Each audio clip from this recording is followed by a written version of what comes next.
Ready as well. Sergeant Turman, Vehicular Crimes Division, Harris County Sheriff's Office. Captain David Jasper, Industry and Emergency Management. At about 4 o'clock this afternoon, the Precinct 5 Constable's Office was called out here to the 18500 block of West Windhaven Terrace Trail in West Harris County. There was a report of a vehicle possibly being upside down in the retention pond in the middle of the neighborhood. The constable's office arrived and saw that there were wheels sticking out of the water. They determined that a crash had happened and a vehicle had entered the water at some point earlier this morning. Our dive team responded, and Captain Jasper was coordinating that response. So we got the call approximately 3:49 this afternoon. Dive team came out here.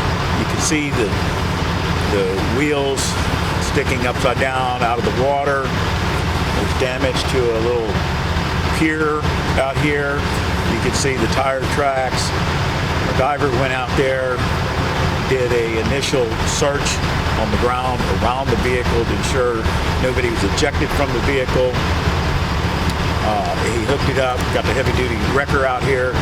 The wrecker was able to pull it toward the shore and then had to flip it back upright. It is confirmed there was one individual in the car. All right, so the Vehicular Crimes Division is investigating this fatality crash. There is abundant evidence that this was an accident that caused the death of one adult male who was driving that car at the time. That adult male appears to have been driving a Honda Civic and straightened out the T intersection here with some speed on board. Now, avenues of investigation on this, the answers that we hope to provide in the next few weeks are going to be what led up to this. Was speed a factor? Was possibly the weather from last night a contributing factor? And could intoxication have played a factor? You know, in a situation like this, normally you would grab the computer, you'd start downloading the computer and measuring roadway evidence. Is there any indication at this time that there were any other parties involved in this crash? No, we have no indication from the car that we're examining right now that there was anyone else involved in the crash. There was no one else in the vehicle, and there's no external indication on that vehicle that there was another vehicle involved. And as stated, the diver did search the ground around the vehicle before it was moved. Got any other questions? Yeah, so there were reports earlier that the initial report earlier this morning that there was damage to the pier.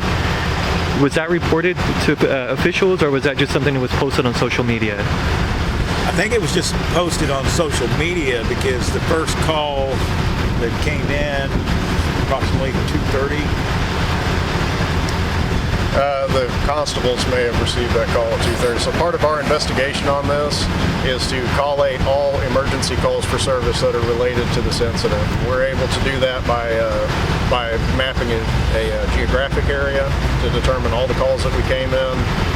That's something that we do to help identify witnesses. And in this case, that's another thing that we'll do to put together a timeline to determine exactly when this happened. This neighborhood has flock cameras, I believe. Will y'all be able to review that to determine what time the vehicle entered the neighborhood? We will. Thank you, gentlemen. Welcome. Thanks. Thank you.